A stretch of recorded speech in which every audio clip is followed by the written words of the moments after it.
believe in God. Every description of God that I've heard holds God to be all-powerful, very typical, and all good. And I see earthquakes and tornadoes and disease, childhood leukemia, and I see all of this and I say, I do not see evidence of both of those being true simultaneously. If there is a God, the God is either not all-powerful or not all good.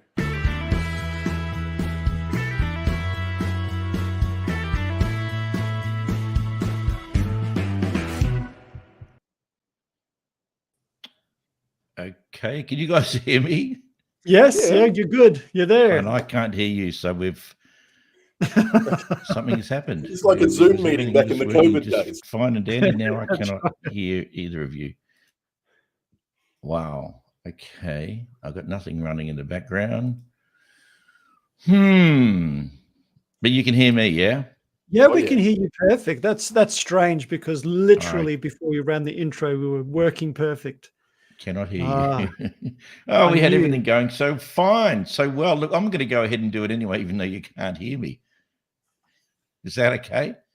Yeah, try it. Get it started. Kick us off. Maybe once Jay starts nabbing, you can work on it. Your lips are moving. You must be speaking. Go for it. So Rich and I can just have a conversation. You can stay out of it. Let me just try something before we go on. Well, while Ro is getting that up and running, maybe if you are watching, give us a hoy where you're from. Maybe we've got some of our regulars. Just pop in the chat, say hi, so we know who we're speaking seems to be with in full flight. And and tell me how much better my image looks like tonight. Or should we get this thing sorted out first? Because it's pretty. Yeah. Oh, he's gone. Well, he's had enough. You must have asked some hard questions, Rich. Spat the dummy. Okay, let's bring him back in. Hello. Hello, can you hear us? Positions. I still can't hear anything. That's crazy. Dear. Do apologize for everyone listening or watching. Rich, what do we do? Start again. I have no idea what's gone wrong with your bit. Maybe restart your web browser. Yeah. You might want to just kill the web browser completely. Oh, you can't hear us. So let me, if you're watching, amuse yourselves for a few minutes while we troubleshoot this thing live. Well, if we do have people watching and they've got opinions, I mean, clearly, if you are watching this podcast, you've got some sort of opinion on what we're discussing. Why don't you post it up in the comments, and maybe we can not start off the show with it, but we can get to those comments fairly early on. And that might even change the complete trajectory of tonight's show. I think he's exited his browser altogether.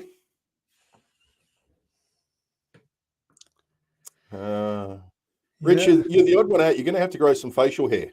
I was literally just thinking about that. Better put him back where he belongs, otherwise he as a whinge. I can hear you now. Hey, yay. I rebooted. Yeah, we figured that what might be. Yeah, that's whatever I did. It worked. So, Jeez. All right. Let's do this again. Apologies, everyone. I'm not sure what happened, but here we are. G'day and welcome to episode 17 of this live podcast of An Atheist, a Believer, and Pastor Walk Into a Bar. Richard, what was your rejigging of the name for tonight, by the way? Oh, yeah, because Luke's not here, I think we should rename it An Atheist, His Atheist Mate, Bully a Believer in a Bar. I don't know. That's sort of... Nah, never gets sarcastic. No, I still think we need to go back to the idea I had early on. So we've got a believer, an atheist, and a really, really good-looking guy. As Luke said, we're still looking for that good-looking guy. But Jace will do it in the meantime, I guess. Oh, that's right. Indeed. Indeed. Believe it or not, we are live right now on YouTube and Facebook. G'day, I'm your host, Peter Rowe. If you're watching on either Facebook or YouTube on this Wednesday, the 17th of April, 2024, welcome. Great to have you with us tonight. As always, looking forward to hearing from you. with your comments and or questions. What you say matters to us, so please feel free to join in. Now, the other day, I was reading from a post. I don't know if you've ever seen it on Facebook. It's a page called Christians versus Atheists Debate, and it's very, very interesting on Facebook. Check it out. Now, it revolved around the subject of why people turn to God, asking the question, how desperate would you have to be because I could relate? Now, I'm not a believer in anything that's unprovable if challenged. So I love trying to find purpose and meaning in a world that seems quite happy just believing things based often on just feelings. I know it happened to me. I did it for a long time. Tonight's podcast is titled, Is Belief in God Just Fulfilling a Need? To discuss what should be a very interesting subject are my co-hosts Richard Stalls and Jason Jordan. Suresh and Luke not available tonight. Welcome, gentlemen. Hello. G'day, mate. Good to be here. Indeed. This is going to be a ripper tonight, I think. So let me set the scene. As I mentioned, I read from someone's post that questioned why people decide to believe in God, with the reason often being that they were at all-time low in their lives. So they reached out and hopefully to find God, who they believed can help. That's what happened to me as I was thinking about this. I had an epiphany. Now, I was a Christian for 25 years until about 12 years ago, and I came to realize that none of the things I thought were real were actually real. Now, what struck me as really strange and unanswerable was after 25 years, why did I suddenly not feel the presence of God? Hadn't thought much about it until today. I was told pretty much that growing up that I was stupid. Lovely. I would say, I want to try such and such, and all I heard was, don't be so stupid. Now, hearing that as a young boy can have a very dramatic effect without going any deeper into this. I think what happened as I got into my 30s was that I subconsciously, looking for love and acceptance, decided to, I don't know, I can't explain what it was, but sort of create a need because words stick. They just don't go away. So when I felt like God was calling me, and after some trauma in my life, when I was told as a singer I would never sing again after a tumor was found in my vocal cords, my life really fell apart. So fair to say I was very vulnerable and made a decision to accept Jesus. Now, at that moment, I felt more love than I could ever think was possible. Such was my need. And this is where the epiphany comes in, because at that moment, when I thought about what happened, I suddenly realized that I instantly knew why I didn't feel God's presence anymore. And that is because I never felt God's presence in the first place. What I was feeling was made up in my head to make me feel the love that I missed out on. Now, I know this sounds pretty crazy, and I hadn't really thought about it before, and I'm not sure whether this is a common discussion among Christians and non-Christians. In time, I found more and more love with my wife, Louise, and my beautiful kids, who are now adults. I was able to let go of God, and any sense that there was such a thing simply vanished, not to return. I wonder if this is in fact what happens to everyone to one degree or another. It also explains why some people don't hear from God, because there's less of a need. Now, that leads me to Jason to kick off tonight, because you've mentioned a few times that you don't believe God's ever called you. This, Jace, may be the reason why. Yeah, I mean, I guess I've been very fortunate that there's never been any particularly huge tragedy in my life other than losing my dad, 9 or 10 years ago, which was a sudden surprise. But even that wasn't something that would lead me to, want to believe in God or follow any particular religion. I think, as I've mentioned multiple times, I've always believed in myself. I was brought up that way. We're not a religious family. We're not a sporting family. Sporting can be linked to religion, I think. They're much the same thing from my perspective. But look, when you believe in yourself and absolutely everything that you do, you believe is your own responsibility, that there is nothing outside of you, and that you believe the same thing of everybody else, that you don't believe that there's anything supernatural. So you believe everybody is on an equal footing, in that all you can do and all you can hope for are the things that you can do yourself. And your expectations of others should be limited to that which you know that they can do. Now, praying to me is almost a form of positive reinforcement as opposed to anything else. It's simply a way of expressing your desire, verbalizing your desire in such a way that it becomes more of a concrete reality than it was when it just spins around in your head. So it's like having a vision board or a dream board. You can pray for what you want, and they say opportunity comes to those who are lucky, but it also comes to those who are prepared. So once you've actually vocalized or verbalized your desire, you're going to spot the opportunities to make that happen. And that might seem like your prayer is being answered, but in reality, it's simply you manifesting that reality yourself. So I'm all about the internal as opposed to the external. And you're right. Every single person that I've ever met who does believe in God has reached that point through necessity. Yeah, that's very interesting, because I had no idea that you were going to say that. I don't know that deeply, but to hear you confirm what I thought, which was you would have to be, I would have thought, a man who is exactly as you said you were, that you were brought up that way. And so I'm the complete antithesis. I had a lot of trauma in my life. My father, when he came back from the war, had the most horrific nightmares you've ever heard in your life every night as me growing up. And I was never told what it was never comforted, never understood what was going on, and a few other dramas. But I now am seeing it clearer and clearer. I didn't have any of that belief in myself. I became successful in spite of what I wasn't told, in spite of, I'm the kind of person that it would be horrible, but if I ever got up to accept an award, I just couldn't thank. And I don't want to get too personal about it, because I know my brother Greg might be listening in Albany tonight, and he might have a very different view of the way things were when we were kids. And I'm not making stuff up. I'm just being honest and saying how it was. I still struggle with belief in myself. And even talking to you, Jason, and listening to myself, I can see the difference in our personalities and what that creates. And my wife, Louise, she was never the kind of Christian that I was. And I don't mean that in a negative sense, but she didn't need God. She was with it because I was with it, and we were together. And so it just became a thing. She was told all of her life by her two sisters rather, that she was amazing, and she was encouraged, and so did their mum, and just beautiful. So and that's she what didn't. my mum did for me too. Absolutely. Yeah. Every step of the way. You can do this. You've got it.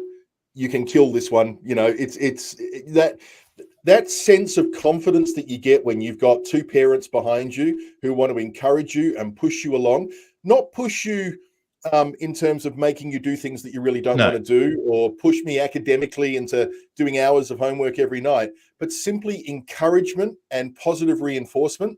Those things are oh so very, very valuable. Yeah. I was never encouraged to do anything that I can remember. I might be wrong, but all I remember, the words stick, and the words were, "Don't be so stupid," with everything I ever wanted to do. And I was a very successful footballer and very successful in athletics in school. And it's just been an enormous struggle to try constantly to be at a place where I feel comfortable. And I'm not suggesting for a minute that having a faith in a God is bad, because I'd rather see someone doing that than being miserable in their lives. Yeah. But for me... Did that make you more confident? Your belief in God, did that give you more confidence? Absolutely. Absolutely. Yeah. It did. And then I started to analyze that it wasn't an external thing, as you put it. It was more of an internal belief being encouraged and increased by having that sense of belonging, that sense of reaching the point where you feel accepted and loved. And it sounds terrible painting such a bleak picture, but it's really difficult still now. And I've seen more psychologists and psychiatrists that I'd not even want to mention, but nothing has actually made a difference in who I am, because what your parents say is incredibly powerful. Sure, and they can either build up and make you magnificent, or they can say negative things. And this is my story, but I don't want to dwell on that, because it's really not about that. What it's about is the discovery for me going, okay, now I can understand why I was entrenched in this for 25 years and then bang, gone. So I have no sense that there's a being, whereas before it was almost tangible. Whereas now I cannot imagine I could say, God, if you're real, do what you did before. Connect with me But somehow. you don't need God anymore, do you? No, that's exactly why it won't happen. It's bizarre. I mean, I don't know if this has ever been discussed. I've never certainly heard of it. For me, it was like it was an incredible awakening. Going, wow, I don't need God. I've got that love in my family. So it's like, I'm asking the question: is everyone who has accepted God in the same boat? Have we just all fooled ourselves? Richard wrote a great thing on YouTube with it coming up tonight. The little promo. I can't remember what he said about where we could all be. Are we all just? What was it? Can you remember what it was you wrote, Rich? It was really it was very poignant and very powerful. I should have used it as the promo on Facebook, but I wanted all the glory, not you. I can't quite remember it. Yeah, I'll post down on my YouTube thing while I'm doing this. So anyway, so yeah, look, that's what I want to investigate. I want to hear from people who have perhaps experienced that, and certainly, unlike you, Jace, who has not claimed to ever hear from God. That's why I want to talk to you, Rich, and just see if you can see any truth in this. Certainly, what you wrote on YouTube would indicate that perhaps you've considered it before. Yeah, no, it is interesting. Certainly, I didn't have because I came into the things of faith and church life at a very young age. So you don't have time to hit rock bottom as such, and in not what I went through anyway. But certainly, I think there's a dynamic of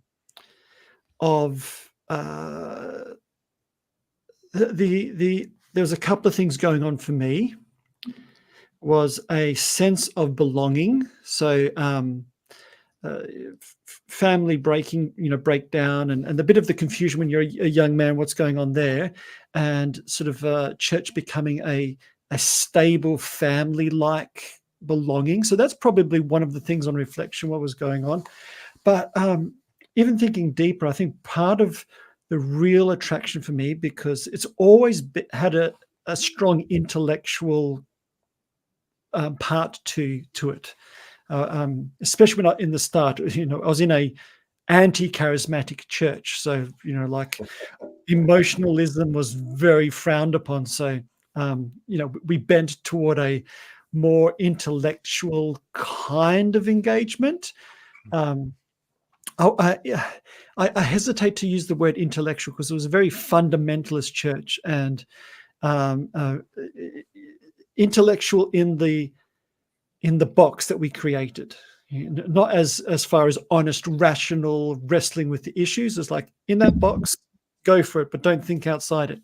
But for me, that kind of engagement gave me a bit of a sense of control.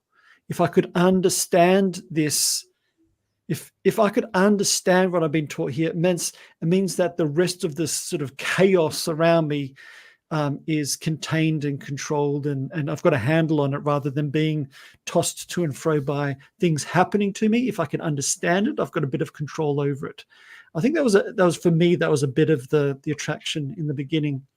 But I think when we're thinking especially about this particular question, for me, when I'm talking about love, belonging, filling needs that we might have had, I think it's useful to recognize that when we're talking about a belief in God, for most people in that dynamic, it's not just a personal one-on-one belief. It's like, okay, yeah, I believe in God and I've got all this fulfilled. There's definitely a community aspect to it that go hand in hand. I don't think you'd find such a fulfillment of missing needs if you were just sort of meditating in your bedroom on and reading the Bible. I think you really need that dynamic of people and the sense of connectedness to something bigger that really helps fill all of these gaps in. So for me, there's like a big sociological component to it. Yeah. One interesting thing, Rich, from listening to what you're saying, sorry to jump in. You know what I'm like. Right. listening to what you say, you must chortle at the idea of me and Rowie questioning God's existence, because you so genuinely believe, because you know in your heart of hearts that it's real, that God's real, God exists. So to even have this discussion with us as non-believers is a little bit, it should almost feel like a bit of a waste of time, because we're obviously completely ignorant to something that you have a genuine knowledge of. That's actually a really good question. Go ahead, Well, with Rory. the exception of that, I actually went through it too, Jace. Don't forget. I mean, I did it for 25 years. So that's why with three of us, or even with there's five of us here, we're all such a bizarre, different dynamic. But I love what you've said about Rich. What's your response? To Yeah, that? look, it's really interesting, because I was thinking on similar kind of thing, like, why on earth am I doing this thing? Like, and I've been, I'm obsessively read and listen to philosophy. I think it's quite a healthy habit to think about thinking. But one of the things, somebody articulated it quite well, and it's around cognitive science kind of view lens of people's relationships. And one of the things it sounds very reasonable to me, is my personal experience. It's almost impossible. I'd say it is impossible to really self-correct yourself. Like, you've only got one voice, and even you take other people's positions and you internalize them, and you have like this internal conversation, but it's you.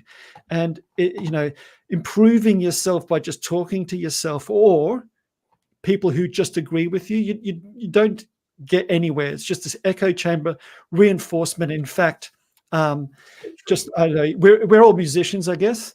For me, that kind of thing sounds like getting feedback from the amp. It just sort of starts off and it just gets to the squeal. How did we end up in this weird place? It's because we just talked to ourselves, reinforced ourselves, and get into craziness. So the only way that you're going to grow, and actually for me, the way I talk about it is get towards something true, is to have this reciprocal engagement with somebody else. Like Jace, the only way I'm going to be able to correct stuff in myself is to see myself through your eyes. Yeah. And even if I don't agree with you, at least I've got this new perspective. Like, oh, I didn't see it that way. For instance, some of our discussions, especially about prayer, I had a default thing. Yeah, prayer. I didn't even really consider about it. Yeah, it works. And we've had this a few times. We've had ongoing discussions where I've like seen this through Rowie's eyes. I'm like, yeah, actually, that's really course correct. Change some stuff. And so I think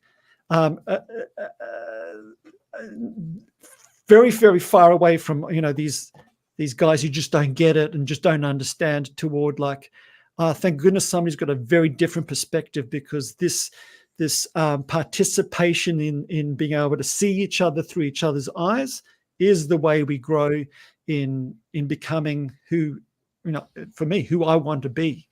And I can only do that through dialogue, because I'm so glad that you said it like that as well, because they say that the hallmark of an intelligent person, or at least a wise person, is someone that can change their opinion based on new information.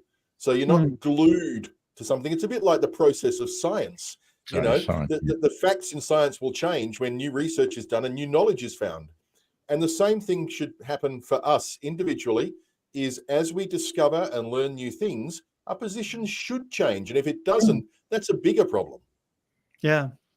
But I will say this, because you said, I know you've voiced it in probably a very succinct way to get it, but you said something like, you guys don't get it, but I know. And so I would say I know God, but I would use it in a different mode to saying, I know I'm sitting on a chair. There's a lot of empirical sensory evidence of this, and there's a knowledge that is in a different mode to say knowledge of the divine. And the knowledge of the divine, I would say it's probably in the same ballpark on the way I know I love my wife loves me. It's probably more similar to the way I would use it. It's like, yeah, there's no proof. I cannot prove to you that I love my wife and my wife loves me. But I can point to a lot of confirmation around that, and a lot of ways of thinking and acting and being that's supported, but wouldn't hold up in a peer-reviewed journal, for instance. I think it's very different saying I know of God as opposed to I know God. I think know of God is probably more realistic than know God, because I don't think anyone can claim to know God. It's simply not possible. Yeah, no, especially the way you define God as I do, the ground of all being. I mean, that's infinite. You can't grasp onto it. So you can approach it, you can move toward it, but you certainly can't grasp it as if I know God, or even dare to speak as if you can put voice to what his thoughts, their thoughts. Yeah, a lot of people do claim that, which I think is a bit. How do you even describe it? Sorry, Rich. No, go ahead. One of the great things about this podcast, of course, it gives you the opportunity to viewer on Facebook or YouTube to interact with what it is that we're doing. That is assuming that you are watching, of course, on the 17th of April, 2024. You might be watching a replay. Either way, stick with us. Fenton is back with us again from last week. Thank you, Fenton. I believe humans evolved with alpha males. Then we projected that alpha onto a deity after a long phase of defying warlords. Yeah. I think we're getting nods from everyone here on that one. Fenton, this is Hola. What is that? Hola from Cali. Hello, also from California. Hola, Fenton. That's what it was, Holly. That's Cali, yeah, California. Okay, yeah. Mate, we're just very slow thinking West Australians, so please bear with us. Well, at least I appear to be. And none of us took Spanish lessons, so I know it from the movies, okay? My Spanish is G'day from Albany. I grew up in Karratha and Doodlakine, so just cut me some slack. And my brother Greg, it's the only time we ever talk is when I do this podcast. The need for an external belief. I have always found the answers within myself. But what were the questions? I think I just ignored what my parents said and went off and did what I wanted. Now, let me just explain the difference between Greg and I. He was the firstborn, so Greg's 4 years older than me. And the difference, it is proven that the firstborn to everyone else is very different. Certainly from me being the third youngest boy, I was just chucked on the scrap heap and just left to fend for myself. But Greg did. He was incredibly independent as far as going off and doing his own things, even some stupid things, which I except other than mention a Falcon Ute. Greg will know what that is. The only thing I felt I missed was the opportunity to really talk to my parents, especially my father. But you can't go back. Greg, I concur 100%. 100%. Man, I'd love to go back and get to know my dad better. But just it wasn't on the radar. Dad's life was a complete and utter basket case after coming back from the war. He struggled every day for what I remember in his life. And Mum's preoccupation was looking after Dad and keeping him. So they really had no time for anyone else. We were very much independent. And Greg, to the point being that we all experience the same things differently. I'm not sure that that's not specific enough for me to be able to comment on that. That's a discussion perhaps we can have off air and talk about what we experience. I know it is very different, very different. But yeah, look, I want to keep encouraging people to react. Like Fenton's on again. How are you going? That's how. How you going? How you going, mate? There's no spaces in that, Fenton. There's no spaces. It's all how you going. Yes, just one word. How you going, mate? Well, you don't even have to say how you going. You just make a sound that relates, like how you going, mate? How you going? You can't do that anywhere. Another greeting in Australia is you just mate. Yeah, mate. Australia is absolutely unique in the way we communicate. Sometimes using words, often using sounds, that mean nothing to people, particularly in California. They'd have no idea. Okay, I'm not going to use the actual word, but Mhm. one of the things I've Mhm. noticed in Australian culture, especially amongst males, is that your enemy is often referred to as mate, Yeah, Yeah. and your best friend is often referred to by another four-letter word that is yes, very offensive, yes, but it's almost a term of endearment when you're yes. amongst good friends. It's bizarre. It's all back to front. Oh, look, it is. And I can't imagine what it must be like with people overseas trying to understand. We will use the same word in a nice way, in a derogatory way, in a sarcastic way, in a humorous way, as a put down way. And one of those words starts with F, and you can just apply it anywhere, anytime, whereas pretty much around the world it has a couple of definitions. We have no limitations on how many times you can use a word. I reckon Shakespeare would be sitting there nodding his head going, I concur. That's how I created language. It's funny because I work in a global company, and often if somebody's from the US who hasn't traveled, coming especially to Australia, we sit them down and say, look, if they're consistently polite to you after you've been there for a while, the deal's you're not going to get the deal. No. They don't like you. If they're sarcastic, if they put you down, if they have a Yep. dig at you, your appearance, your Uh-huh. accent, you're in. They like you. Yep. And they're like, really? I said, yes. Sort of enculturating. And we have to be very careful on company-wide Zoom calls. We're like, okay, Yep. don't go Australian here because they're not going to understand that we actually like them. Yeah. Well, it's Yeah. really And tough just with for the your Italians dealing with the information, Japanese Fenton. as well. Yes, yes. For your info, Fenton, obviously we're stereotyping, as I'm sure everyone in California doesn't speak the same with their slang and whatever. So it is not typically Australian for us to ever say, hey, yarn. You need to go to the north of Australia, in Western Australia, to get that. That's the where they're western less suburbs of cultured Sydney. than we are. We're very cultured down here in Perth, Western Australia, Fenton. We are the upper echelon of the intelligentsia of this state. So you want to go here, you going? Go to Karratha. Every single person up there will say that. That's stereotyping like nothing else. But it's true. The colourful language that we use, it's just, I hope it never dies out. It is just Yeah. beautiful. Because as soon as you go up to Karratha, and I went to school and grew up there in Dampier, you adapt very quickly to the vernacular of the people up there. You end up talking like a yobbo in about 5 minutes. You know, but fair suck of the sauce bottle, Pete. Yeah, fair suck, mate. Got a few roos loose in the top paddock. Fenton, feedback. Would love you to interpret what fair suck of the sauce bottle means, mate. Without Google. Or fair suck of the Actually, sav, wait mate. Google because you may have law enforcement. Depending on. So just as perhaps a side issue, Rich, that you said something I'm interested to go back and it is a side issue, but it's also connected in a way. So if I'm just wondering if suddenly all gods disappeared, gone, bang, they never existed, there's no such thing, here we are, modern day, 2024, do you think it's possible, or is it just more cultural and evolution as far as incorporating the gods of the past into the gods of now? Do you think there would be a sense of all of the gods disappeared, here you are? Would you think you can sense something exists other than you as a human on Earth? I'm going to answer that in two different ways.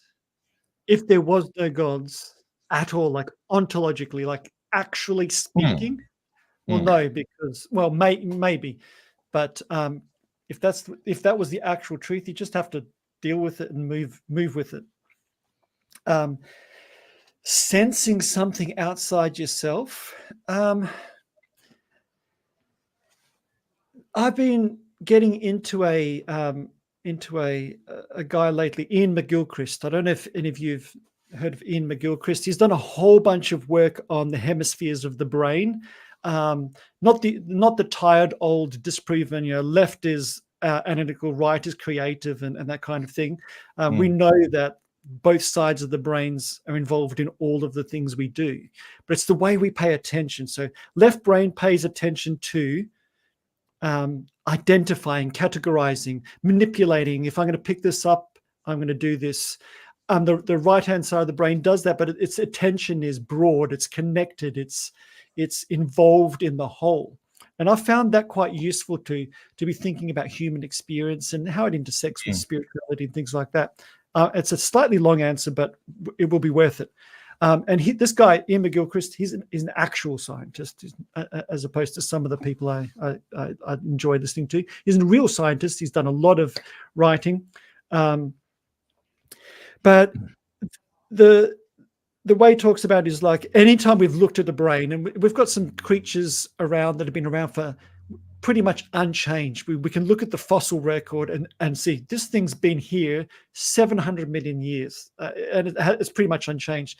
You look at their proto-brain, so the oldest sort of brain-like structure we can see is in two parts: a part that pays attention to detail and a part that it pays attention to connectedness. It makes sense. You need these two bits because picture a bird. It's got to know detail. It's got to be able to identify a seed, peck it. Otherwise, it's going to starve to death. But it's also got to be able to pay attention to everything that's going around it and know its way it's connected in its environment. And because if it doesn't, it's just going to get chomped by the next predator. And we know it seems like every single neurological structure has these two things going on. And we tend to his contention, and I think he's onto something, is modern Western culture in particular, it's stereotyping and it's painting with a big broad brush. But we've really privileged left brain categorizing, sort of usefulness type of view of the world, to the detriment of this sense of being connected. And he said something very interesting. Is he said it should actually be the other way. That's the way that we work the best. And they've done experiments where you can basically, I'm dumbing it right down, but shoot a magnet into part of your brain and it turns it off.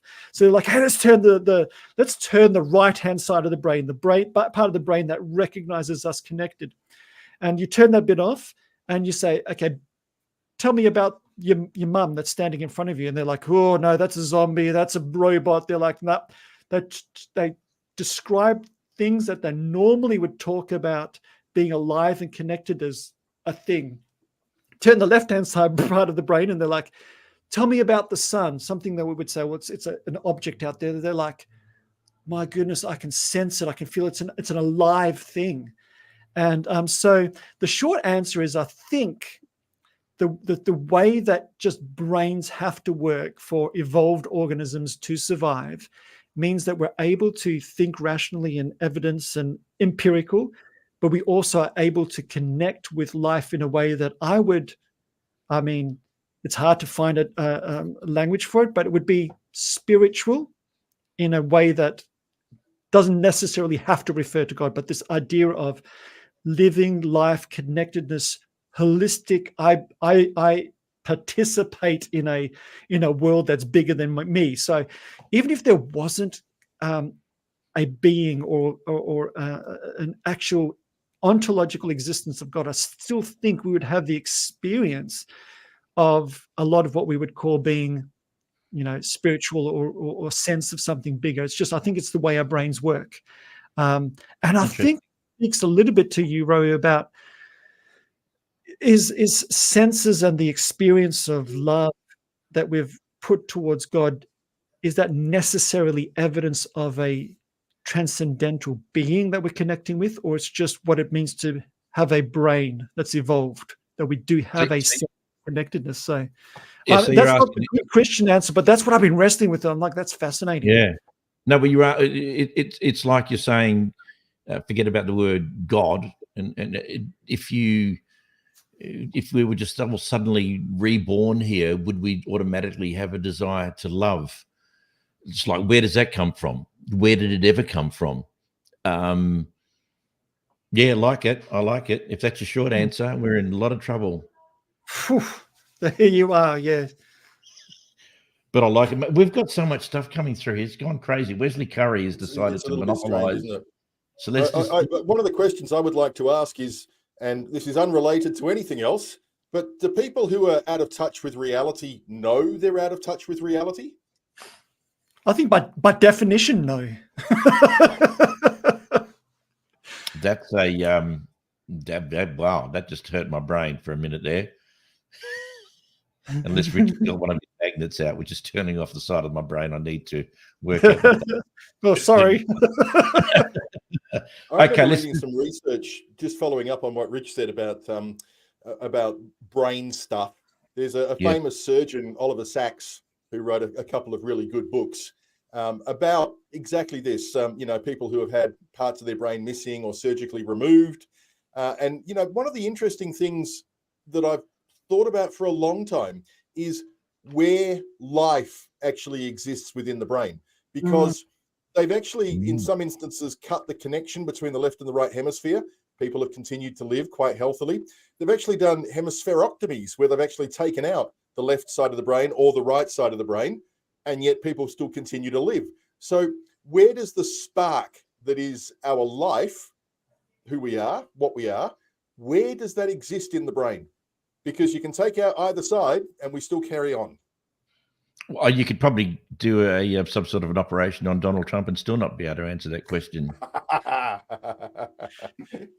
For all you people living in America who are fans of the Trump, we just lost a bunch of viewers. Great. We need to just get to some of these amazing amount of comments on here. I asked what the fair suck of the sauce bottle, and Fenton said it sounds like kissing a boob. My translation of that phrase. I'll put you out of your misery, Fenton. Fair suck of the sab. It used to be, well, you can either have fair suck of the sab or fair suck of the sauce bottle. It's actually a way of saying, give me a break in American terminology. I mean, it's like fair. Come on, mate, give us a break. Kind of. That's the closest thing I can get to it. So you're way off, but we like the word boob. Coincidentally, the God concepts are as divine and lovingly held on to as God concepts. Okay. I don't know what that means, but that's okay. My brain. You want to reread that? The God concepts are as diverse and lovingly held on to as God concepts. Oh, yeah. Yep. I get you. Yeah. It doesn't help us, but Wesley Curry says, Hi, Wesley. Good to have you on. Everything you all own, which you used to deny Jesus' return on the January the 4th, 2003. Everything you all own, which you used to deny Jesus, returned on January the 4th, 2003, saying, it is time. Does anyone have any understanding about what that means? No? No, not really. Follows it up with everything you own, which you used to deny Jesus Christ, appeared to you, saying, television on August 25, 2005. We are unanimously confused, Wesley. If you want to clarify, please fill your boots, man, which is another saying, not Australian, but it's very much Irish, and you won't understand what that is either. Greg, if God did not exist, it would be necessary to invent him. That's a Voltaire quote. If God did not exist, it would be necessary to invent him. Okay. Wesley shall soon be removed from you all. Hell begins that day. Soon after, you shall be tempted to forsake your own US monetary system. We're in Australia, Wesley, not America. Thank goodness. I think we get to miss the apocalypse that way, maybe. See, Rich, look at this sort of stuff that Wesley's typing in at the moment. This, to me, is what gives Christians such a bad name, because this sort of stuff is just unhinged. It's just not real, and it's trying to bash people with some really, really strange stuff. It's almost witchcraft type talk. It's entirely inappropriate and disrespectful of Christianity. Yeah, and it's also what's the word I'm looking for? It's also taking over something that we're doing, which is not connected whatsoever with what we're actually discussing tonight. We like to broaden, absolutely. we're open to that. But Wesley, it's I'm not going to go through and read all the stuff because it's not offensive or wrong. It's just a Oops. it's just Okay. Wesley's gone. I cleared up the chat there somehow. So you took it off, did you? yeah. I was trying to pause it so at least we'd have it, but I guess that's what it did. So the comment from Greg after Voltaire, I think there are too many things in reality that cannot be explained by science or thought alone. Absolutely. I mean, that's wow. Yeah. I was just sitting here when you guys were talking about something I can't remember, but I was kind of almost zoning out, thinking about how did we ever get to the place where we're sitting here talking to one another?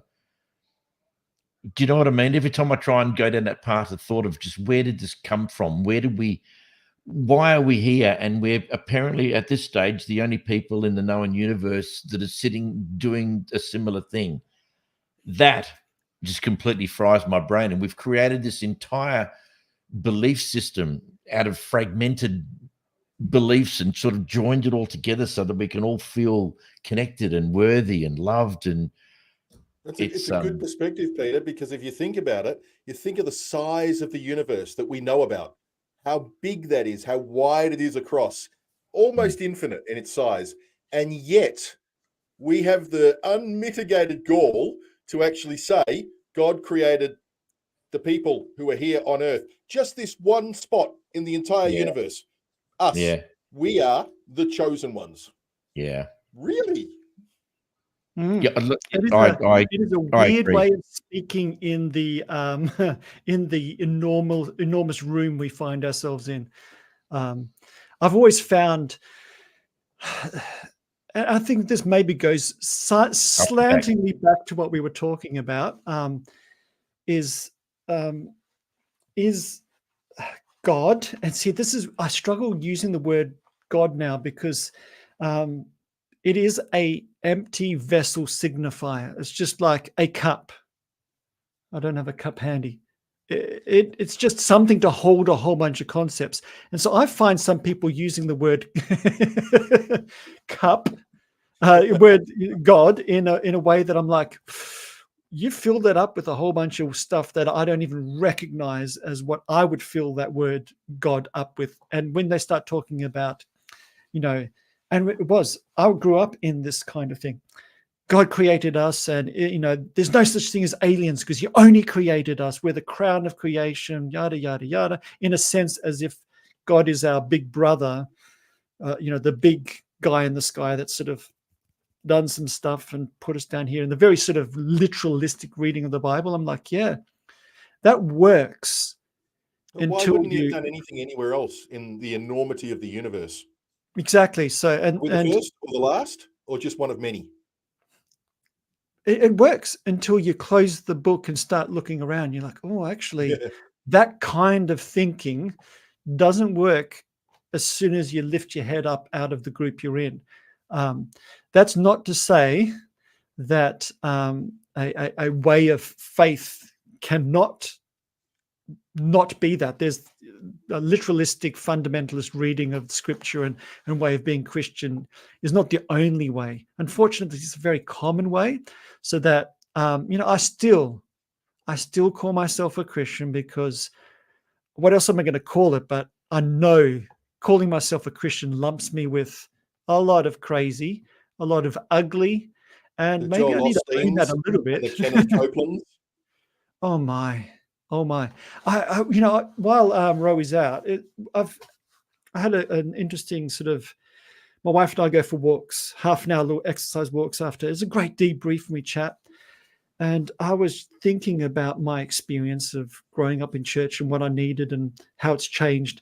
And I was like, it's only very recently that I've been able to articulate the words that these kinds of characters are just utterly not right.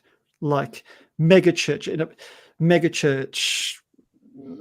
prosperity gospel. I've always said yes, but, or there's a perspective. And now I can say no, completely just no. Just don't go there. Don't do it. It's nothing we need to preserve or even celebrate or even just take something good out of. Just wipe it off It's not something we need at all. And it's like, well, what kind of mental aberration was put into me where I can't look at somebody who's clearly cynically fleecing people of their money and not be able to point it and say no. There's some, even in my journey out of that kind of thinking, there's a lot of stuff that still clings on to you, you know. And so when I say I know there is a God, I use a very little k, and in a sense that, yeah, An even I smaller know it in G. the same way that I know other things, but not everything. Yeah. Yeah. But yeah, he's back, so better behave ourselves now. Yeah, no, I listened to everything you said, and I totally disagree with all of it. Now this is a paradigm shift, stealing the word from Greg's post. What if we are the only ones? What if we are special? Do we actually know otherwise? How does that change the paradigm? Well, I don't think it does change the paradigm. And then Why? it is a perfectly logical question. Why would you even make the assumption that we're alone? Is it purely because we haven't found anything else?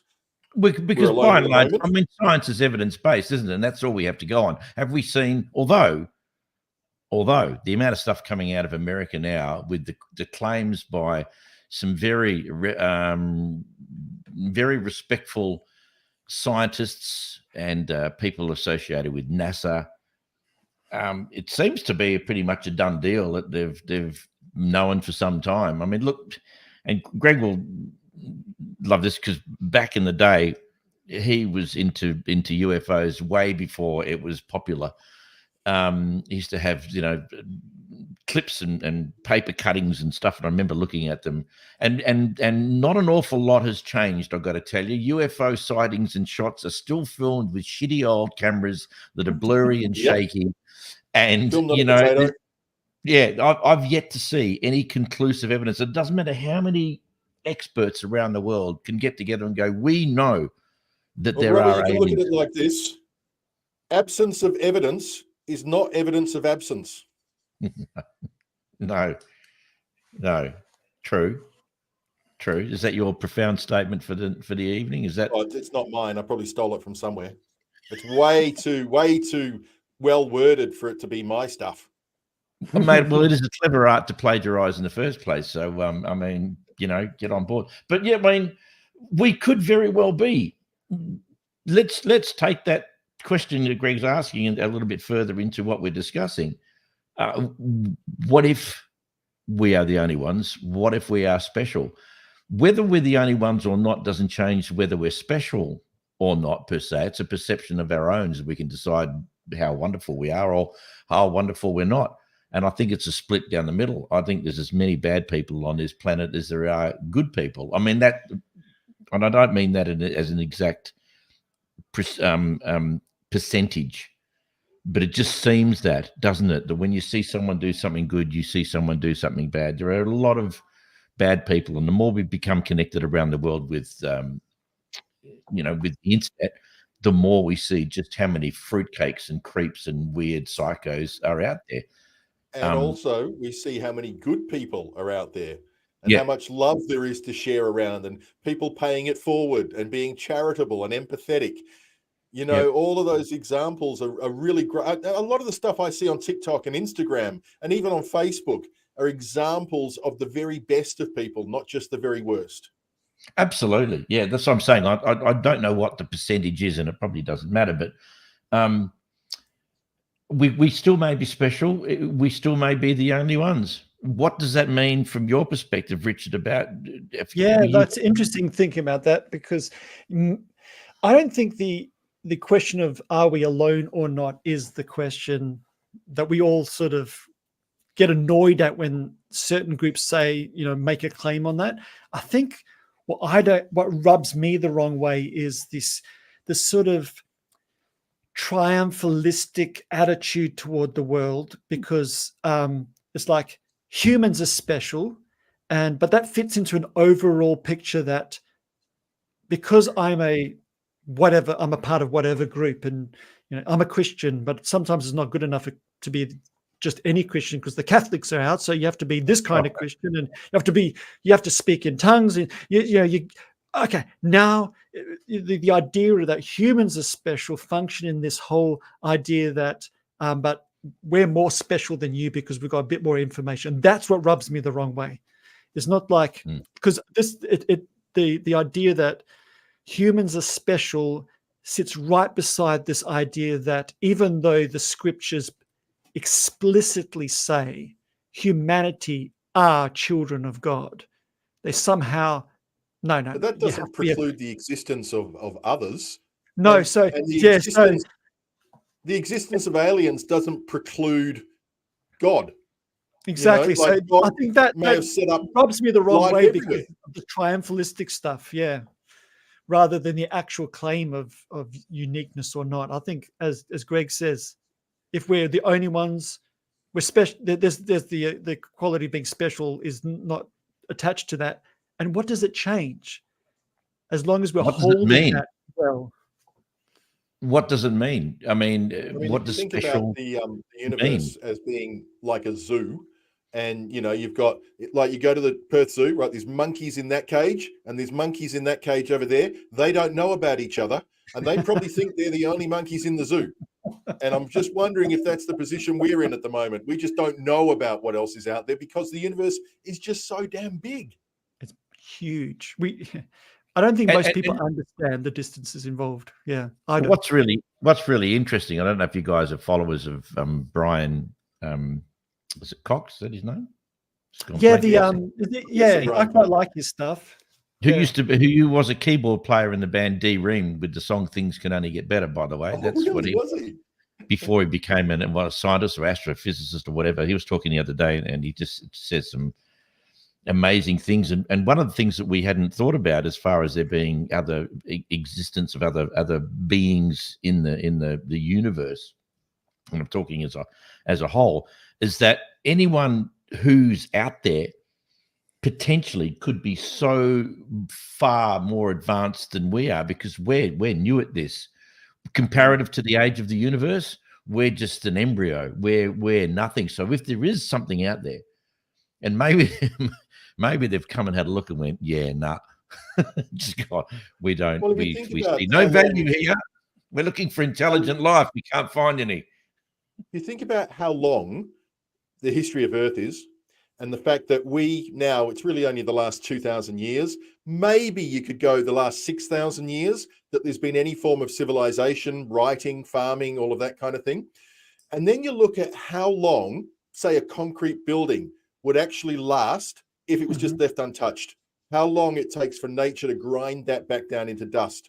If you have a look at the fact that there's been billions of years, how many times has intelligent life arisen and wiped itself out? We just don't know. And there's no way of proving it because nothing lasts over geological time. Yeah. Interesting point. If you're into sci-fi, and I'm a Trekkie, so like I'd be very happy. Live long and prosper. I'd be very happy for all of that stuff. Secretly, I'd hope it's true. But if you're into sci-fi, there's a series of books. Netflix have made a series out of them. It's well worth a read. It's by a Chinese author. It's The Three-Body Problem. Oh, yes. Without getting any spoilers away, it directly addresses, I can't remember which paradox. I wish I'd looked it up. But the paradox is, which one? The Fermi? Fermi paradox. So look it up. It's like, given everything, there should be. Why hasn't our doorbell rung? And Three-Body Problem answers that very well, and in a very scary way. I love it. Well worth it. Read the books. Being from a non-Western, non-English language, there's a lot of cultural surprises. All the sci-fi tropes, that a Western person would put in aren't there because you've got this cross-cultural stuff. Brilliant. Loved it. So, Rich, is there anything in there? But evolution is true, and Darwinian theory of got us to where we are now through the process of evolution and the Big Bang. Does that mean that had to have been replicated somewhere else in order for it to work, or are there other beginnings and other possibilities? Does this go into that at all? No, this one doesn't. Okay. I think it sort of assumes a Darwinian Yeah. kind of process throughout. But yeah, I think scientifically, see, we can't move.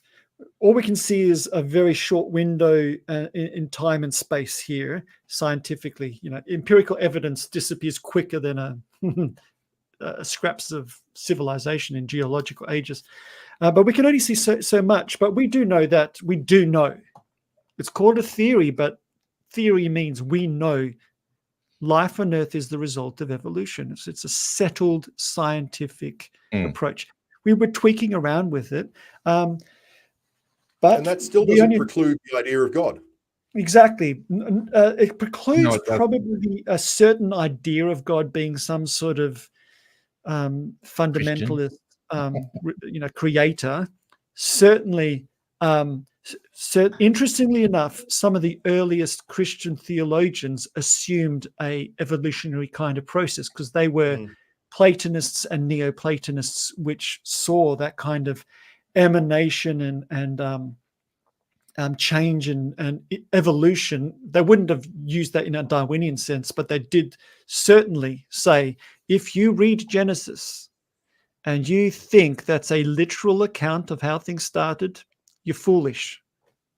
Early Christian theologians. So don't just because I don't believe in your silly 6-day creation, don't call me not a Christian because I'm right there with the first guys. Anyway, that's my rant. Hey, but Peter, yeah, what are the first 3 words of the Bible? In the beginning. And what's the very last word of the Bible? In the end. No idea. Come on. I can look it up. Say all of us. It's amen. Well, that's not 3 words. That's 1. No, I said, what's the last word of the Bible? Oh, sorry. I said what's the last 3 words? Amen. What's your point? point? Greg said something really interesting. Let me bring it up because he's called me out, which is true. Settled science is not science. It's always provisional. But if we're going to choose between 6-day creationism and some kind of ongoing development, we know it's some kind of ongoing development, but we're going to develop our understanding of it. Yeah, good point, Greg. Just going back to Fenton for a second, Aussie local Thunderfoot. I'm glad you did that because I couldn't read the other word. Has done a great debunk of the American UAE UFO leaks. They are geese and planes from odd angles. I wish they were real. Interesting. I'll have to. He's absolutely right, Peter. And I've seen a lot of his stuff, and it's brilliant the way that he takes these down. But here's the confounding factor in all of it: when you get experts who are ex-military guys, very senior ex-bureaucrats, who come out and actually say, it's real, and I have the facts to prove it, I have the documents to prove it, that's when I start getting a little, I've never been a conspiracy theorist. I just stay away from that. Occam's razor, the simplest answer is usually the right one. Mm-hmm. But, I see some of these experts, some of these guys with years of experience in the military or just in government who are prepared to put their entire career on the line, their reputation on the line, to come out and say that this stuff is real. But you're also talking about a bunch. Asking questions. You're also talking about a group of people who have a history of absolutely telling people anything, bent, twisted, crooked, greed, rip-off merchants. If once you've done that, it's a little bit like the boy that called wolf. After a while, you go, look, I don't care who you are. I don't care how many letters you've got after your name. You have a history of utter bullshit through the government, through everywhere. Why would I believe you in a second? Now, they may be telling the truth, but why would you do it? Why would you believe them? I mean, it's not worth it. When we have irrefutable evidence, then we can have this discussion. But all of these experts can come out of the woodwork whenever we like. We don't know if they're being paid to do this. We don't know. Yeah, I'm not going there. For me, it's just like religion. So the belief in aliens is like the belief in God for me. I see no evidence, so I will question it. and I'll keep Yep. questioning it until I've got evidence, and then I'll make a decision. This one's aimed at you, Jace. I don't think there are aliens out there, says Greg. Not sure about Albany, though. Well, Greg's in Albany too, Yeah, well, it takes one to know one, I guess. and I'm not in Albany. Well, actually, nor is he. I think they've just moved to York. But you're close enough, mate. You're at the Paronga, you can see it from I'm there. closer to Bluff Knoll than Albany. Okay. I mean, Bluff Knoll's known as a tourist destination in Albany, surely. That's if the aliens do come, Bluff Knoll's where they'll go. You Because remember it's Close cold? Encounters with the Devil's Yeah. Tower? Yes. Bluff Knoll. Wow. It's embarrassing how many idiots there are high up in the US military. Yeah. Says Fenton. And again, look, you cannot hang anything on these kind of things because, as I said, Greg started collecting this stuff back in the 60s when we were in Pinjarra. The stuff about UFOs, and we're probably no closer now than we were back then. Probably as close as we are to finding ghosts. UFO activity. Sorry? It's like Pinjarra. That's a hot spot for UFO activity. Ooh, mate. It's all going on there. And that's just the primary school. Yeah.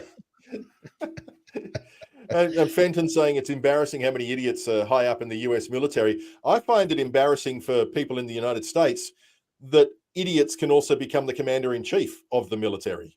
Well, they could also become president of the United States. And again, we've just probably lost another, 3-4 million people. Potential viewers. Oh, they're out there. In the foot here, aren't we? And yeah, if anybody's in America, it's quite interesting when you when we talk about like left and right. It doesn't map across to our culture at all.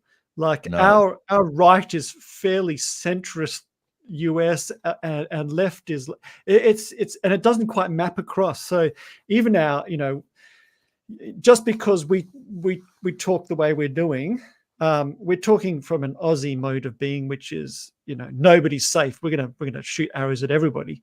But people, it's funny because we talk this way. People assume I'm some raging commie. It's like, no, I'm Aussie. We're sort of socialist in some of our ways. It's working for us.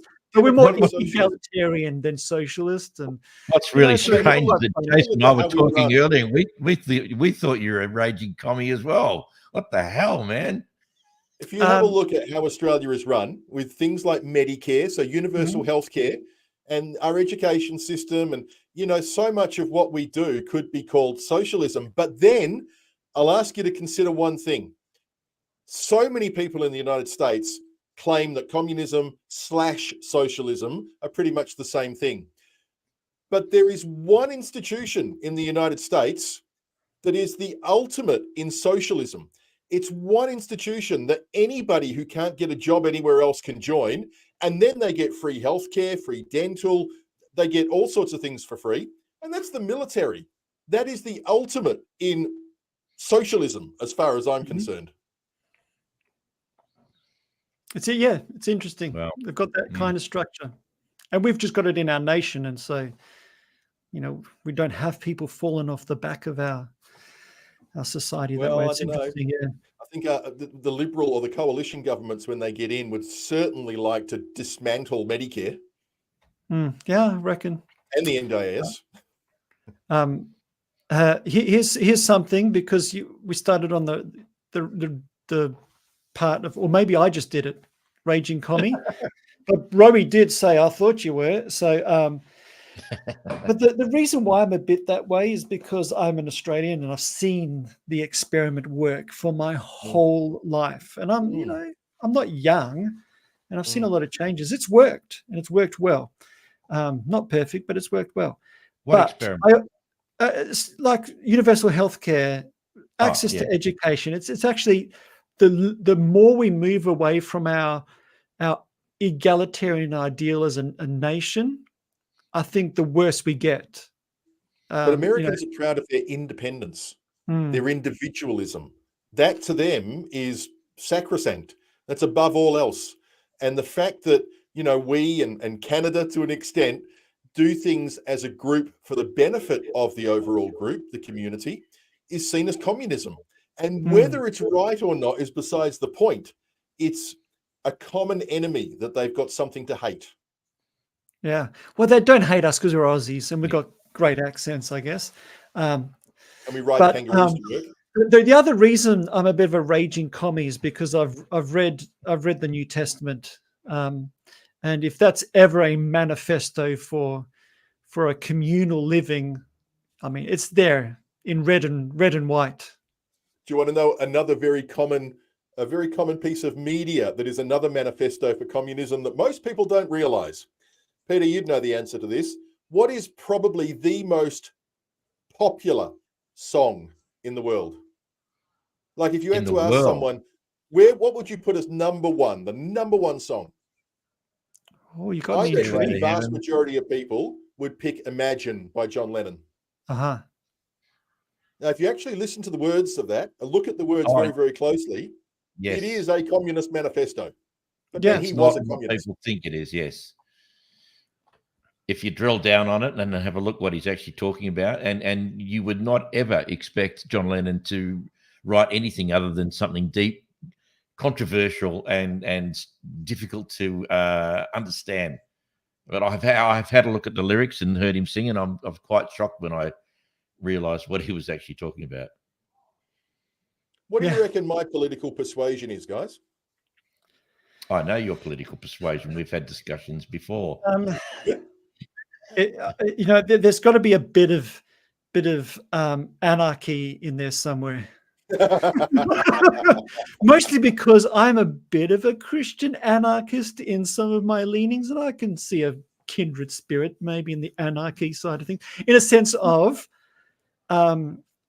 personal responsibility being very important in that sense, not just no government, but smaller is better. You do say, I mean, yes, personal responsibility is very important, but I've got a saying, my own little hook line, if you want, my own little, and that is not me, we. And I've always believed in community and sharing and empathy and bringing along those of us who haven't quite got the same capabilities, skills, the same privilege. To me, it's really important. And as a middle-class, middle-aged white man, I've had that privilege my whole life. Yeah, it's and I think absolutely it's on true. me now to do what I can to try and balance the scales a little bit. Come on. That said, I'm not hugely a fan of things like positive discrimination or, where they provide roles in a company that are only going to go to minorities or positions at a university that can only go to minorities. I feel that is almost an insult to those minorities. I think what we should be doing in the first place is making sure that they've had all those opportunities to get there on their own merits. Oh, yeah, true. Yeah. Yeah, You are a complex machine, Jason Jordan. But which is why I understand why you battle so much with the whole God thing, because that defiles in a way everything that you stand for and represent. There is freedom in what you think. There's no freedom, I don't believe, in religion. When Rich started talking this evening, one of the things I realized, in fact, actually you sort of touched on it lightly as well. And I've said this before, when religion makes someone a better person, and that doesn't mean a better person in terms of their relationship with others. I just mean a better person in terms of giving them more confidence and giving them more ability to go out there and interact in the community, in the wider world, then it's a good thing. Religion's only a bad thing, really, when it starts adversely affecting that person or the people around them. I was talking to Rich before you came on tonight about I have a magnet on my fridge which says I don't have a problem with God, it's his fan club I can't stand. and the ultimate irony in everything I've ever witnessed from a human race is that you could not be clearer about what Jesus stood for. It is so simple. It is just love, acceptance, gather around your arms around the people who are less fortunate, help them out. all of the wonderful things that we all appreciate and respect as a human race. And if you look at what religion has done to that truth, it is just an absolute, it's a disgrace. They couldn't have messed it up more if they tried. And if Jesus Well, ever that's comes just like back, Fenton's latest comment. oddly enough, Christian liberation identity is strongly connected in the US. Yeah, Which it's is a really strange weird. thing to me too. Because they're almost diametrically opposed. Yeah. Yeah. Interestingly enough, Christian, go ahead. just I was going to say the American Christian is very different than the Australian Christian is different from the people who fly the same banner, the evangelicals or whatever. Totally different to a large degree with many aspects of Americanism that it is in Australia, as it is all around the world. There isn't even a common thread. Sorry?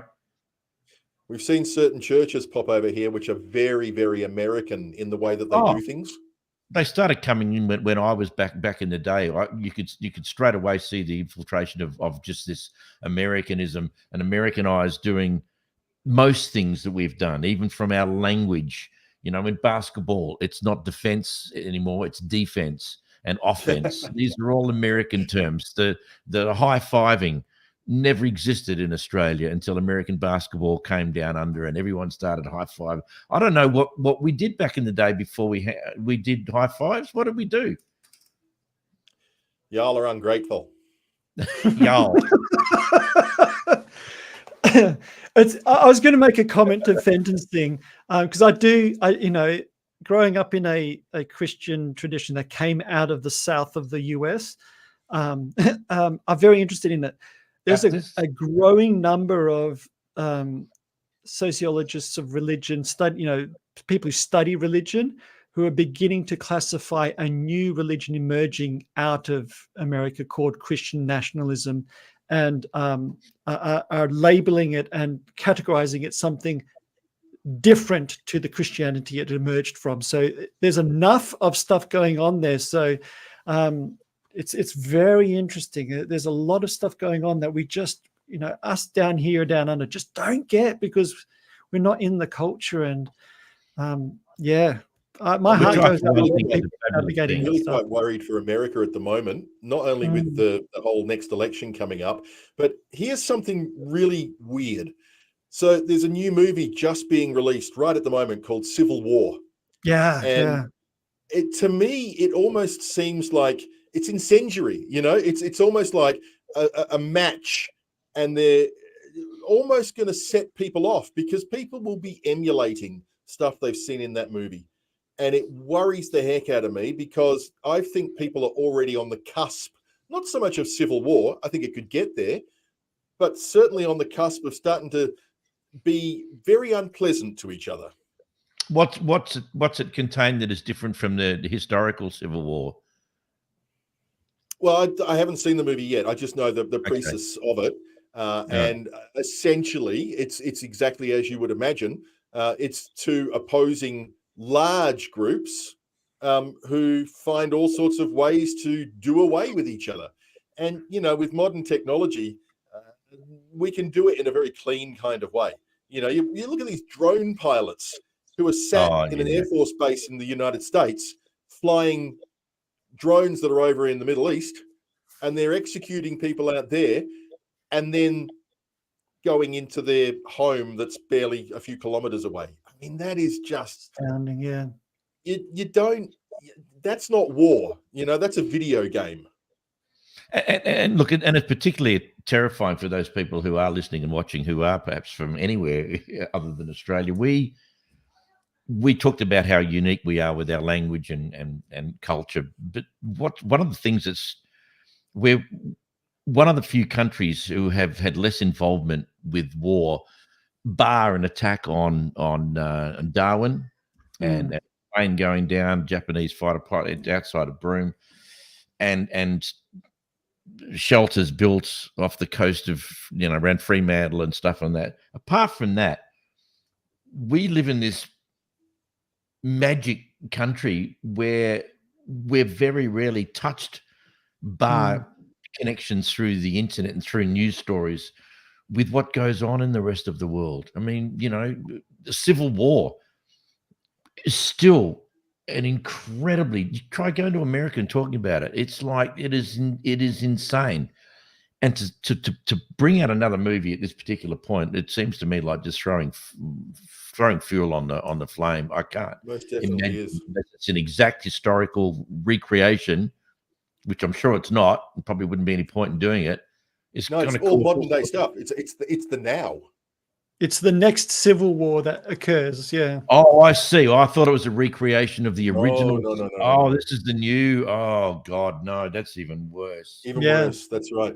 But have Oh, you guys that's considered scary. one thing? Have you thought about this?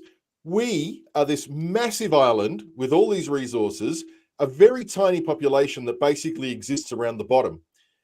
And barely 300 or 400 kilometers away from the top part of our country is the most densely populated country on earth. Not the biggest population, but the most densely populated. Now, obviously we would know if they were preparing to do something like this, but you imagine the sort of standing army that they could pull together and get over the gap into Australia, how quickly they could do that and how many numbers that they could get over here. And what would we do? How would we deal with that? Well, we've got What submarines defenses that do are we have being in the made. north? Those subs, mate. Whew. But I've been terrified. I've been terrified of this subs. for years. I've been terrified of this for years. The very second they sold the rights to the port in Darwin to the Chinese, that to me just scared the hell out. The amount of properties and land being bought up, and it's nothing to do with China. I don't care who it is. It's just an extraordinary situation where we are just. Yeah, look, I don't even like talking about it. It's just terrifying. What could be, and I think we're just all naive if we think that Chinese aren't doing anything. We all just need to get down on our knees and pray. Probably, but so Jace is advocating tongue in cheek for my position, and I accept that without the tongue in the cheek. Maybe, even if the prayers are a form of helping us to recognize ways, even if there's no divine response, that it's focusing us on a solution, if nothing else. But it brings back to what Jace was saying, a bit about the importance of taking care of society. Because, yeah, sure, you and me, mate, all of us here, we've had our struggles, but we're upper middle class white males who've just living in the lucky country. We've got it made. But if we just take care of ourselves and let the rest of the world go to hell in a handbasket, maybe we'll be all right. But I can tell you, our children and grandchildren, those next generations won't. It is in our best interest to create the best kind of world for everyone. That gap between the haves and the have-nots, as that continues to widen, that will cause a bigger and bigger conflict, a much more friction. And we know that. Really we know that from research. I see, we know that comparatively speaking, as Greg said, Australia is not called a lucky country for nothing. And comparatively speaking, yes. Could it be a hell of a lot luckier and a hell of a lot nicer and more fair to the people who are struggling? Absolutely. Could it ever get to the point where we just everything is perfect? No, never seen that in the history of humankind. But it used to be luckier, and it is still lucky. But there's too much suffering and too much government bullshit going on to make it a lucky country, I don't think. One thing I've always wondered about. So we regulate builders, we regulate hairdressers, we regulate restaurants. But what we don't regulate is wealth. Now, who on earth needs to have $1 billion? No one. If these people were collecting cats like they were collecting dollars, we'd make them see a mental health specialist, right? I think as soon as you get to $1 billion, at that point, we should just say, I tell you what, Elon, you don't need to collect any more money. We're going to name a dog park after you. Here's a certificate. You don't need any more money. All right. And anything else that comes in now is going into the tax coffers so that we can make society a better place. Imagine, this is a big soapbox thing for me. Imagine having the wealth to solve world hunger and not doing it. What the hell is that?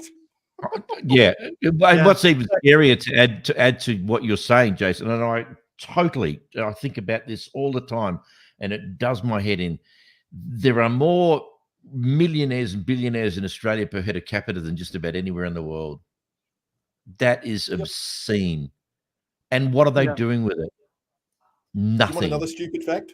Oh, go on. I'm into There's stupid more Harley facts. Davidsons per capita in Perth than anywhere else on earth. Because there's Is that probably a whole right? lot of old white guys Yeah, like you that's and me. right. And you have to have some serious coin to buy a Harley these days. Are about the Well, Yeah. the we've got the price of a mining small royalties, so yeah. Did you There know we that go. Harley don't do petrol-powered motorbikes anymore? If you want to I buy a new heard. Harley these days, they're electric.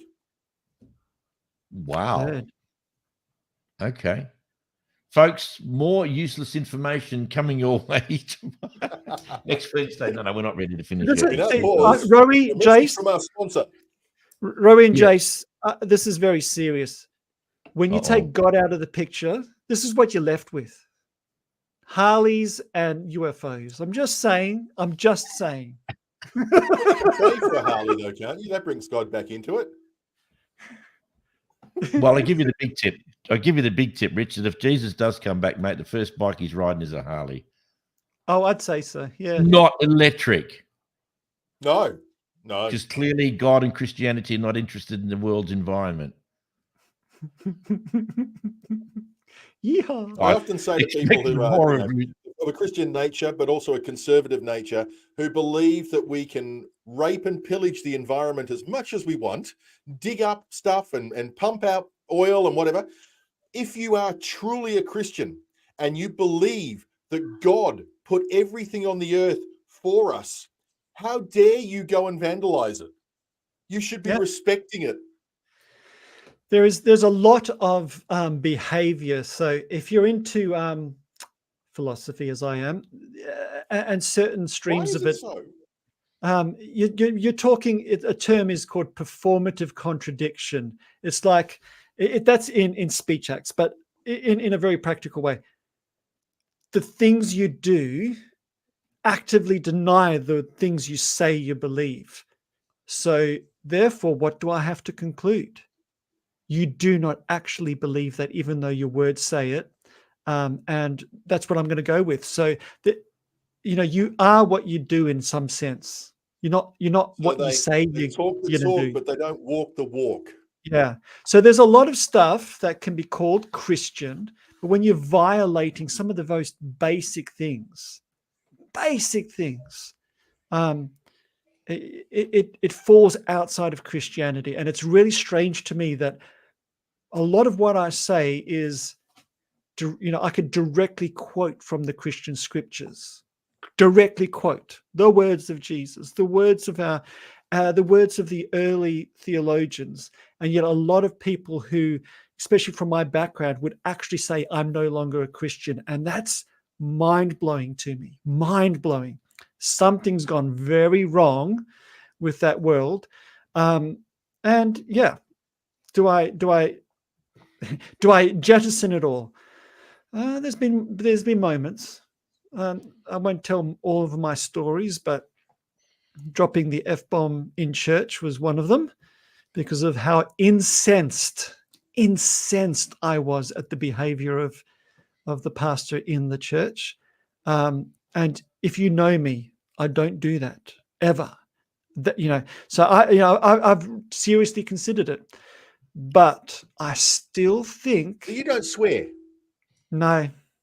Really? I grew up in a conservative South African household, number one. Number two, in a conservative Christian church. And there are patterns in this neurological structure that will not let me do so. Wow.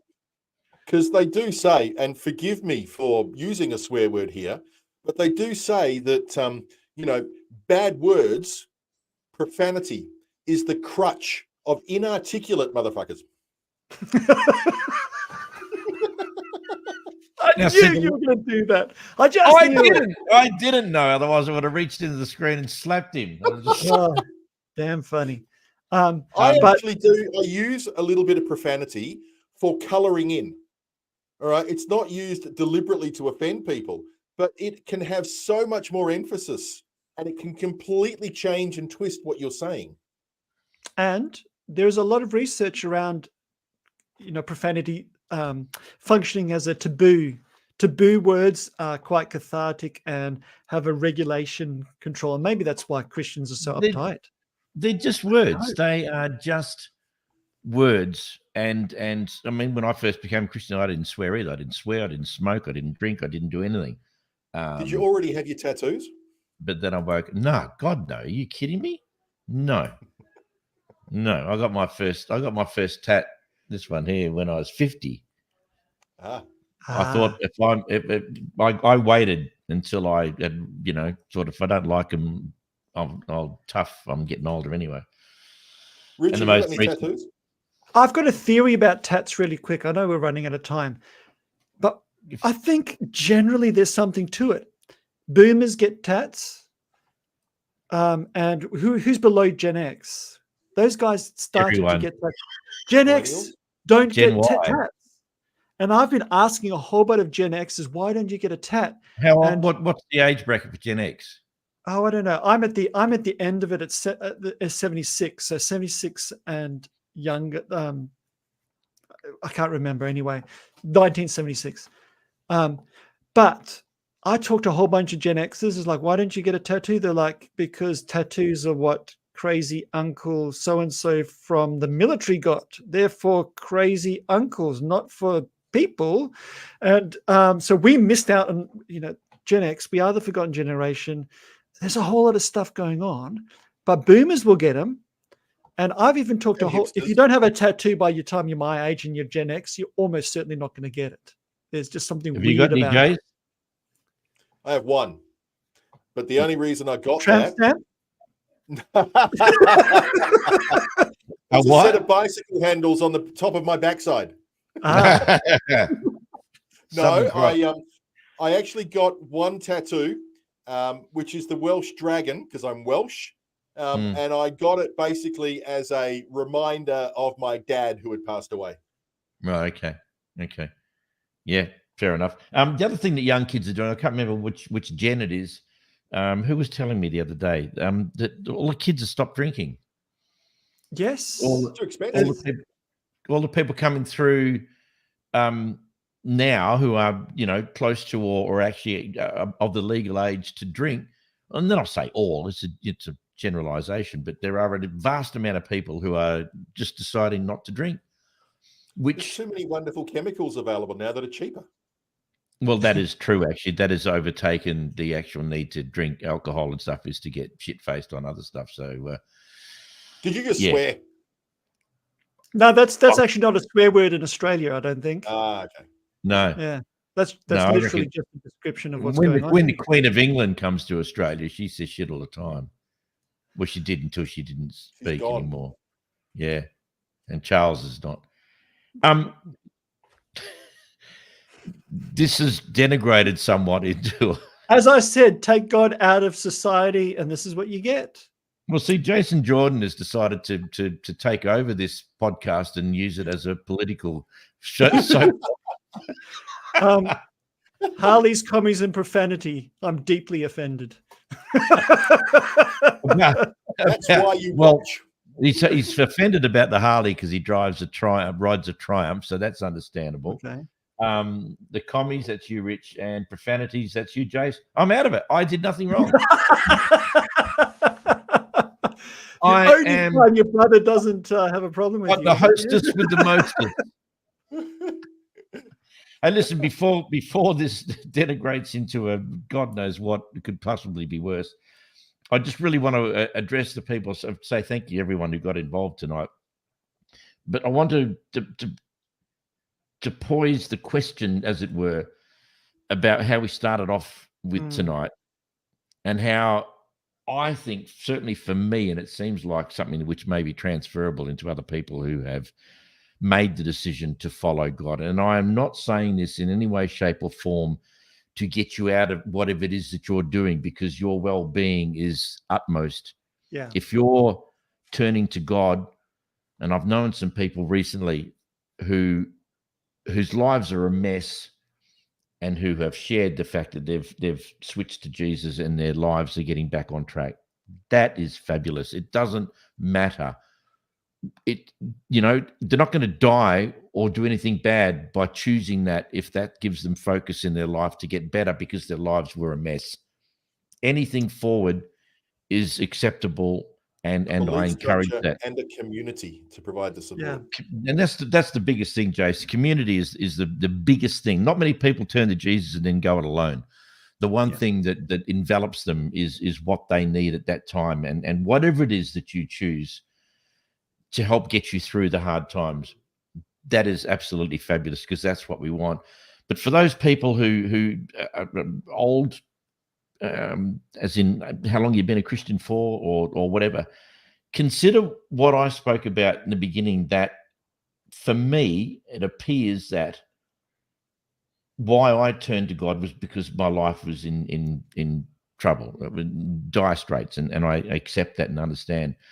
But just consider that what I've also discovered is how my connectiveness with God suddenly disappeared over a period of time and left me with nothing.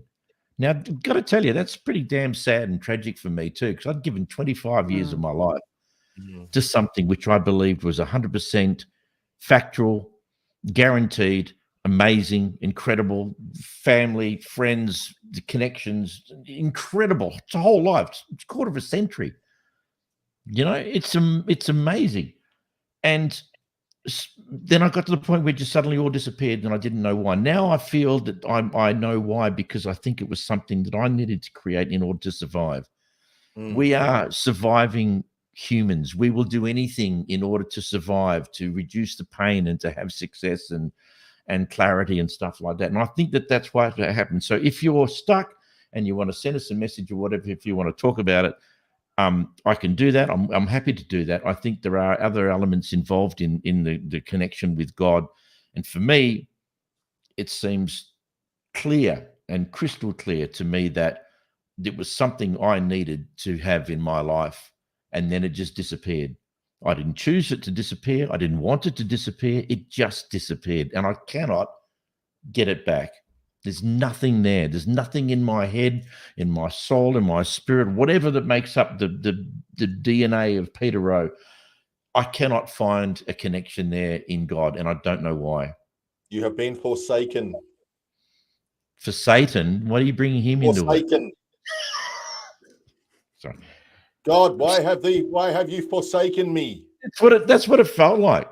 It really did. That's what it felt like. And it's real. And it's gone. I mean, 25 years is a hell of a long time. That's nearly as old as you, Jace. I mean, why do we look up when we talk about heaven and God when he's all around? We should be looking underneath things. Like logs, doormat. old logs. Car bodies. So anyway, so that's my semi-closing parting words for this evening. If I were young, I wouldn't drink because everyone has a camera on them. No more mischief to drinking. Cool. That's true. Yeah, Big Brother is watching. Couldn't have done all those nudie runs at university. I feel the same way, but cameras now go into Pentecostal services, so got to behave there as well now. No, why would you want to do that? So anyway, look, that's something worth thinking about. Parting words, guys, as we draw to an end. Work hard, be good to your mother. Yeah, that Thanks, would be Tony. hard. I don't have a mother. Oh, well. That just knows time, isn't it? What an anticlimactic ending. Oh, let me just try to rescue that for a moment. I think what you said, Rowie, has a lot of merit. I think a lot of our experience of it has to do with that dynamic you were explaining. Another facet to that I found very helpful for my personal experience of a similar kind of change. Father Richard Rohr, he's a Franciscan monk. He's also very well versed in Buddhism. And he's written a book called Falling Upward. It is a book around a thesis that there's two halves to your life. The first half, you need structure, sort of like a literalistic approach to life, conservative kind of stuff to build your ego. It's very much what we find in many experiences of conservative religion. When you get to the second half of your life, you need a vastly different way of relating to the world, to each other, and therefore to the divine. That is very much more open. It's very non-dualistic. There's not good and bad. There's not in and out. It's both and at the same time. And he articulates it from a Franciscan Catholic monk's point of view, influenced by great tradition, speaking to a lot of similar things. So there's a lot, and as Rowie said, we don't choose our beliefs. Otherwise, we wouldn't choose to not believe. Because I can tell you what, the naive euphoria of naive belief is far better than the cold reality of not. So there's no way in hell we choose these things. So there's something more going on. Take the pressure off. Take the pressure off. You're not broken. There's nothing going wrong. You haven't been forsaken. It's the human experience, and there's a lot of wisdom out there as well. Well said, mate. Well said. Yeah. Right then, my work here is done. Fenton, thanks, guys. I love the conversations you are having. Fantastic. We love you being a part of it. Yeah. Mate, all the way from California. Fantastic, Fenton. Thank you so much for your contributions. More questions, more ideas, more thoughts, more comments next Wednesday. I always do this. I get to the date and I look up and I say, okay, so it's the 17th today. That would mean next Wednesday is the 24th of April. 2024. We'll have a new subject to talk about. We might have Suresh and Luke back. And our thoughts with young Luke. He lost a family puppy dog, passed away, and the dog that was left is now not doing so well because obviously they were a close-knit couple. And people often laugh at the impact on the loss of animals, particularly dogs, in houses and in families. And it's not. It's real. It's Sure is. It's tragic. It's depressing. It's sad. It's you can really destroy. It's better to have loved and lost than never to have loved at all. Indeed. Amen. On that note, Jace, thank you. Rich, thank you very much. Thanks to everyone for joining in to the wonderful podcast that's being broadcast all around the world. And we do believe there's 2 aliens listening to us on Alpha Centauri at the moment. So nice to have you along. Don't like the red bikini. It's not at all fitting. But anyway, thank you. For next week, an atheist, a believer, and a pastor walk into a bar. Thank you all for your company. Au revoir. Goodbye.